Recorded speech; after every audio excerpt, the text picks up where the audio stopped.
လောက်ဆိုတော့အမကတော့မျိုးစောဥပဒေလို့ကြားလိုက်ကလေးကကဘာရက်မှာနိုင်ငံတကာမှာလည်းရှိနေကြတဲ့ဥပဒေဖြစ်တဲ့အတွက်အမတို့မြန်မာနိုင်ငံမှာလည်းရှိတဲ့တယ်လို့လည်း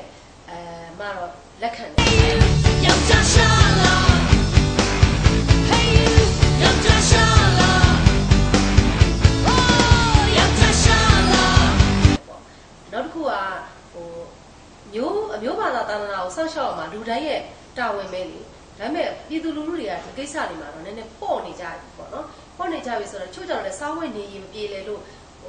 ဓိကတော့စားဝတ်နေရေးမပြေလဲလို့ဆိုတော့ကိုမျိုးကိုဖြစ်လိုက်ရတဲ့လူတွေအတွက်ကလည်းဘာပြောမျိုးစောဥပဒေဆိုတာရှိနေတဲ့အတွက်တော့မတော့လုံခြုံမှုရှိလိမ့်မယ်လို့လည်းမြင်တယ်လူအတွက်လည်းလုံခြုံမှုရှိတယ်လို့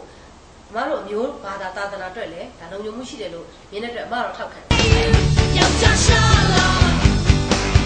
Hey you ယောက်ျားရှာလာ Oh ယောက်ျားရှာလာ Oh ယောက်ျားရှာလာချီမို့တမိုးနေထားတာငါသိတယ်နေတွေ့မယ်တနေ့မှနေသူသွားရင်ပိုကောင်းတာနေစီလာတချို့ကပြောနေတာနေဆရာတော်တန်ခါတော်လေးကဘုန်းကြီးတွေဖြစ်ပြီးတော့ဒီမျိုးစောဥပဒေကိုရေးဆွဲတာပေါ့ဘုန်းကြီးလုံးမဟုတ်ပါညာပြောနေအဲ့ပုံမှာအမှဘယ်လိုသုံးသပ်လဲရှင်ညီမလေးရဲ့ဘယ်လိုခေါ်မလဲအဲ့ဒါကတော့ဘယ်လိုဘာဖြစ်ရမလဲဆိုတော့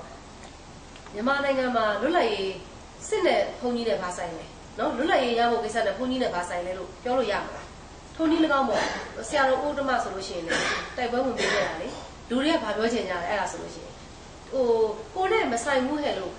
မျက်နှာလေးခဲပြစ်လုံးလို့လည်းမရဘူးလုံးလဲလုံးမနေတယ်အမတော့အဲ့လိုပဲထင်တယ်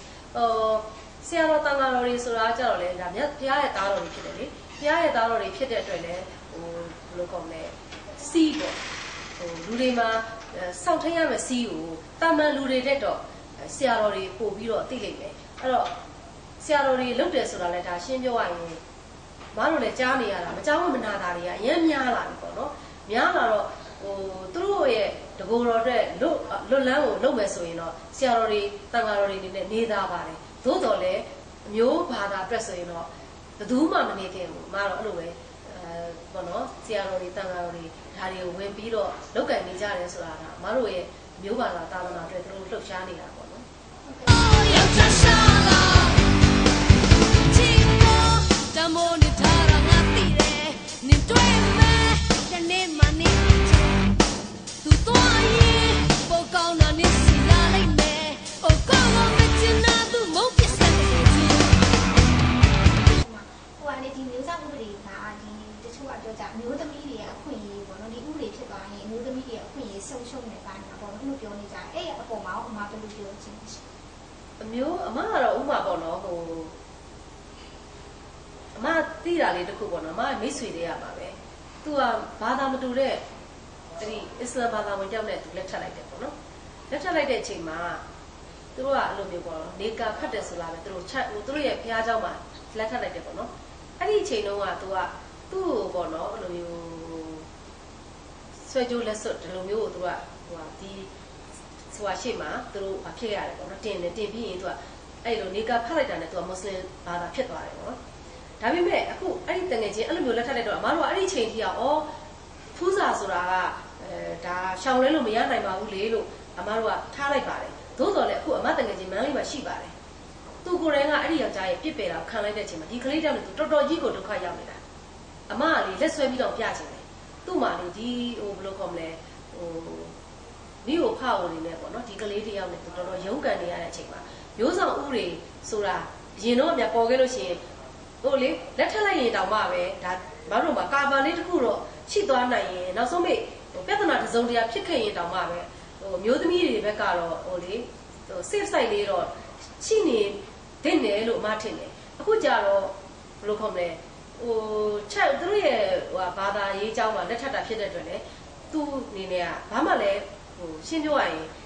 တိတ်ပြီးတော့ကာဗာမဖြစ်ခဲ့ပါဘူးကာဗာမဖြစ်ခဲ့တော့တော်တော်လေးသူဒုက္ခရောက်နေတာတော့အမကတော့အဲ့ဒါကိုတော့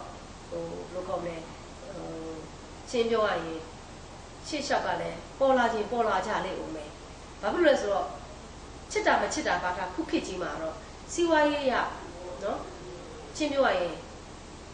အားနေတဲ့သူကတော့အားကြီးတဲ့သူအားကိုးရမှာတော့ဓမ္မရာလိုဖြစ်နေတယ်ဒါပေမဲ့ အဲ့ဒီစကားတွေကပြောရင်လည်းအမ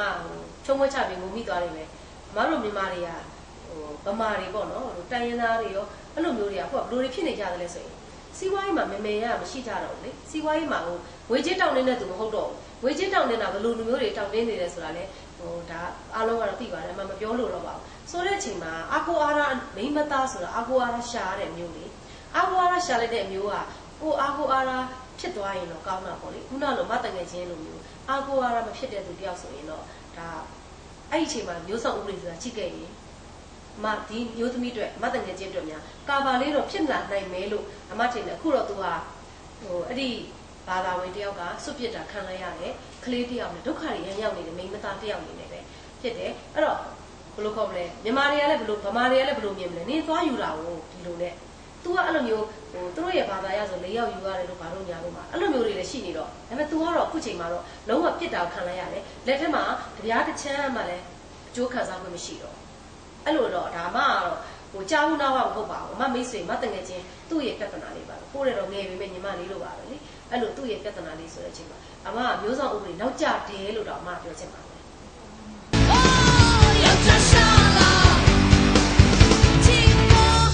အမကပြောတယ်ကို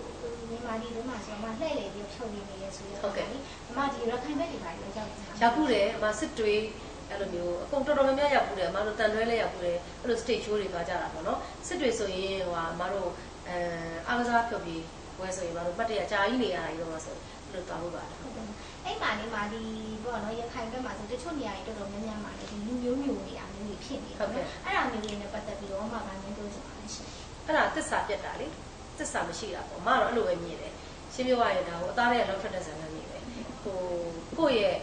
ကိုယ်ထမင်းလို့ကိုယ့်ရဲ့ကိုယ်တကူစားလေးကြည့်ပြီးတော့မှအဲ့လိုမျိုးမှအဲ့လိုမျိုးပတ်ပုံလေးတွေထွက်လာတာမျိုးမတိကျိုးချင်းပြုတ်ပြီးတော့လက်ခံလိုက်တာမျိုးတွေကတဖြည်းဖြည်းဝါမြုပ်ခံနေရတာအဲ့ဒီဟာကြတော့အမတို့ကတော့ရခိုင်ပဲဖြစ်ဖြစ်ရှမ်းပြည်ပဲဖြစ်ဖြစ်အမကတော့ TED 5ဆိုလည်းအမချချင်တယ်မရဘူးဘာလို့လဲဆိုတော့ရှင်းပြရရင်ဟိုလေကိုယ့်ရဲ့တိုင်းရင်းသားတွေပေါ့နော်အဲ့လိုမျိုးအမျိုးခံရတာလုံးဝလည်းမခံနိုင်ဘူးလူသားချင်းစာနာထောက်ထားတယ်ဆိုပေမဲ့လည်းအမတို့နိုင်ငံခြားကိုရောက်ဖို့ရတယ်အဲ့ဒီအချိန်မှာဒီစကားတွေမကြားခဲ့ဘူးပါဘူးအမတို့မှာတော်တော်လေးကိုမြန်မာဆိုရင်ကိုမြန်မာပြည်ကလာတယ်ဆိုရင်ကိုဥပမာရိုးရရောက်သွားတယ်ဆိုလို့ရှိရင်အမ passport ကိုကြည့်လိုက်တာနဲ့ confirm ပါလို့ခေါ်လိုက်တာနဲ့အမတို့မှာလေအဲ့ဒီကမျက်မှောင်ကျုပ်ပြီးတော့အဲ့လိုမျိုးဘဝတွေပါအဲ့မှာအဲ့လိုနိုင်ငံတွေမှာလည်းအမတို့လူသားချင်းဆိုတဲ့စိတ်မျိုးမကြုံခဲ့ရဘူးပါဒါပေမဲ့အခုဒီလိုမျိုးနိုင်ငံမှာဒီလိုမျိုးဖြစ်တယ်ဆိုတော့လေဘယ်လိုခေါ်မလဲအမအနေနဲ့ကတော့လူသားချင်းကလူသားချင်းပဲလေအမတို့ရဲ့တိုင်းပြည်ရဲ့ရေးရကြတော့လေရေးကြည့်တယ်လို့မှမြင်ပါတယ်ဟုတ်ကဲ့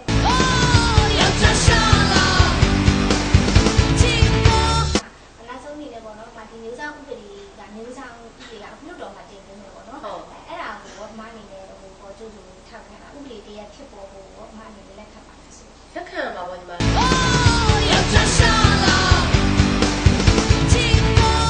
ပြစ်ခံရင်တို့ပြစ်ခံမယ်အဲ့လိုမျိုးတွေပေါ့နော်ဆိုတော့တချို့ကြတော့လေဒါတချို့ကြမပြောလို့လည်းမကောင်းဘူးညီမလေးသူစီမံကိန်းလိုကိုလုပ်နေကြတာပေါ့နော်သူ့ရဲ့လူကြီးပြန်ပွားရေးလူကြီးတုံးပွားရေးအဲ့မှာအားနည်းချက်တွေရှိတဲ့သူတွေကိုအသုံးချခံနေရတယ်လို့အမမြင်တယ်ဆိုတော့အဲ့ဒီပုံမှာပဲကဲပူဇာရပဲဖြစ်ဖြစ်ဝမ်းစာရပဲဖြစ်ဖြစ်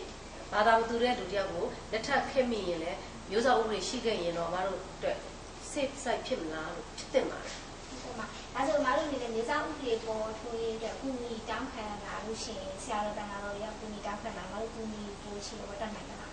နိုင်ငံတော်လည်းကောင်းစားမယ်နိုင်ငံ sorry ကိုယ့်နိုင်ငံနဲ့ကိုယ့်လူမျိုးအတွက်ကတော့ဘာမဆိုမတို့လုပ်မယ်ဒါကမတို့မြန်မာပြည်လေကျေးဇူးပါကျေးဇူးတင်ပါတယ်ကောင်းပါ Hey you သူချစ်တယ်ပြောတာလက်ကားပဲနင် you sign ငါပြောတဲ့စကားနဲ့